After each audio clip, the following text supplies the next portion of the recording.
नमस्कार दोस्तों, आज की इस वीडियो में हम बात करने वाले हैं एटम बॉम्ब के बारे में या परमाणु बॉम्ब के बारे में कि जब भी ये कहीं पे फटता है तो वहां पे क्या असर डालता है, क्या प्रभाव डालता है। तो दोस्तों मैं आपको एक बात बता दूं कि जब भी ये बॉम्ब कहीं पे फटता है तो वहां पे जो आसपास के लोग होते हैं उनके शरीर से उनके मांस अलग होने लग जाते हैं, उनके गुर्दे फेफड़े काम करना बंद कर देते हैं और सड़ने और गलने लग जाते हैं, उनकी हड्डियां भी बहुत ज्यादा कमजोर हो जाती हैं। तो दोस्तों आज मैं इन सारी चीजों के बारे में डिटेल में बात करूंगा।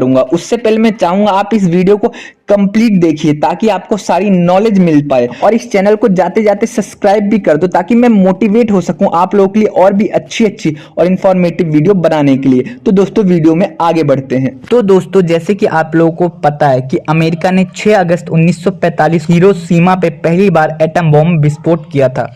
उसके 2-3 दिन बाद दोबारा 9 अगस्त 1945 को उसने नागासाकी पे भी एटम बॉम्ब का विस्फोट किया। तो दोस्तों आज मैं इसी का रेफरेंस लेके आपको बताऊंगा कि जापान में इससे कितनी ज्यादा तबाही हुई और क्या क्या नुकसान हुए। तो दोस्तों अमेरिका ने जो जापान पे पहला एटम बॉम्ब गिराया था उसका नाम लिटिल बॉय था, और जो दूसरा 9 अगस्त को एटम बॉम्ब गिराया उसका नाम फैट मैन था। तो दोस्तों जब भी कोई एटम बॉम्ब कहीं पे फटता है तो उसके विस्फोट से तो बहुत ही कम लोग मारे जाते हैं, लेकिन उसके बाद जो रिएक्शन होता है, जो उसका असर होता है, उससे बहुत ज्यादा लोग मारे जाते हैं। अमेरिका ने क्या किया था कि एक जहाज से उस एटम बॉम्ब को पहले हिरोशिमा पे गिराया। तो जब वो नीचे गिरने वाला था तो बिल्कुल धरती से नहीं टकराया, उससे कुछ मीटर ऊपर ही उन्होंने उस बॉम्ब को एक्टिवेट कर दिया। उन्होंने ऐसा इसलिए किया क्योंकि अगर वो धरती से टकरा जाता फिर उसको एक्टिवेट करते तो उसकी जो एनर्जी है, जो उसका प्रभाव है, वो कुछ प्रभाव वो धरती में चला जाता या फिर उसका असर कम होता। इसीलिए उन्होंने उसको धरती से कुछ मीटर ऊपर ही उसको विस्फोट कर दिया। इससे जो एनर्जी रिलीज हुई वो पूरे एरिया में फैल गई, पूरे हिरोशिमा पे फैल गया। तो दोस्तों इसमें क्या होता है कि जब भी कोई एटम बॉम्ब फटता है तो वो नॉर्मल एक बॉम्ब की तरह ही फटता है। तो दोस्तों जब भी कोई एटॉमिक बॉम्ब फटता है तो उसमें जो न्यूट्रॉन होता है और प्लूटोनियम होता है वो आपस में रिएक्शन शुरू कर देते हैं, और ये एक चैन की तरह चलता रहता है और इस रिएक्शन की वजह से बहुत ज्यादा एनर्जी और हीट जनरेट होता है। वो हीट कम से कम 300 डिग्री से भी ज्यादा, जो हमारा पानी होता है वो 100 डिग्री सेल्सियस पे बॉईल हो जाता है, गर्म हो जाता है, लेकिन इस चैन रिएक्शन पे 300 डिग्री सेल्सियस से भी ज्यादा हीट जनरेट होती है, और इससे एक शॉक वेव जनरेट होता है जिसकी वजह से जो आसपास की इमारतें होते हैं, आसपास के लोग होते हैं, वो तो उसी में जल जाते हैं, इमारतें टूट जाती हैं उस शॉक वेव की वजह से। जो इंसान होते हैं वो तो बिल्कुल, जो आसपास होते हैं बॉम्ब के, वो तो बिल्कुल धुआं बन जाते हैं, राख हो जाते हैं उसी टाइम।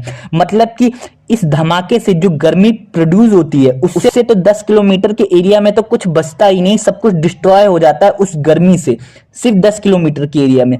उसके बाद जो उसमें से जो रेज निकलती हैं, 3 रेज इसमें से निकलती है, अल्फा, बीटा और गामा। ये 3 रेज इतनी ज्यादा खतरनाक होती हैं कि जितना नुकसान ये गर्मी नहीं करती उससे ज्यादा तो ये नुकसान कर देते हैं। जो ये रेज होती हैं ये पूरे कम से कम 150-200 किलोमीटर के एरिया को कवर करती हैं, वहां के लोगों को और वहां तक के लोगों को मार देती हैं या उनके शरीर में नुकसान पहुंचाती हैं। तो दोस्तों अब हम ये बात करने वाले हैं कि ये रेज जो होती हैं ये कैसे लोगों को नुकसान पहुंचाती हैं और हमारे शरीर में इसका क्या प्रभाव पड़ता है। तो दोस्तों जो एक्स रे होती है, मतलब अल्फा रे होती है, ये हमारे शरीर के जो ऊपरी स्किन होती है, ऊपरी परत होती है, उसको भेदती है, उसको पूरी तरह से डिस्ट्रॉय कर देती है, नुकसान पहुंचाती है। पूरे शरीर पे दाने निकल जाते हैं, शरीर की स्किन बिल्कुल ऊपर की परत होती है वो जल जाती है।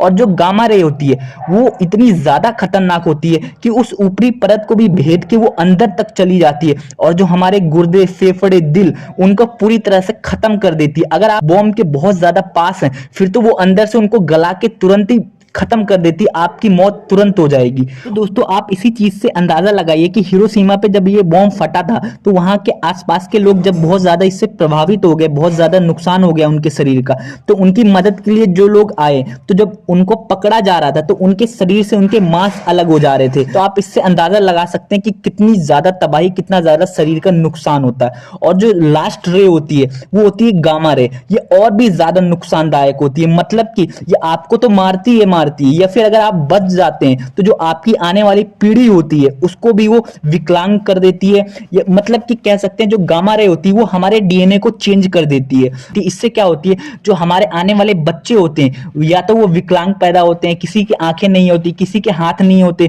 किसी के पैर नहीं होते, या कोई भी कमी हो सकती है, कुछ कह नहीं सकते। तो दोस्तों इसीलिए एटम बॉम्ब इतना ज्यादा खतरनाक माना जाता है, क्योंकि जो हिरोशिमा और नागासाकी पे बॉम्ब ब्लास्ट हुआ था उसका असर आज तक है, और ये लगभग 1000 सालों तक और इसका असर रहेगा थोड़ा बहुत। और जो इसका असर होता है ये पेड़ पौधों पे भी रहता है, वहां के पेड़ पौधों में भी कुछ ना कुछ कमियां निकलती हैं। तो दोस्तों जो आज के एटम बॉम्ब है वो तो कई हजार गुना ज्यादा और खतरनाक है। तो इससे आप अंदाजा लगा सकते हैं कि अगर एटम बॉम्ब का कहीं पे युद्ध हुआ तो लगभग आधे से ज्यादा धरती की तबाही उसी टाइम हो जाएगी। तो दोस्तों उम्मीद करता हूं आपको सारी चीजें शॉर्ट में समझ आ गई होंगी। अगर इससे रिलेटेड कोई भी क्वेश्चन है तो आप नीचे कमेंट कर सकते हैं। जाते जाते इस चैनल को सब्सक्राइब कर दो ताकि मैं मोटिवेट हो सकूं आप लोगों के लिए और भी अच्छी और बेहतरीन वीडियो बनाने के लिए।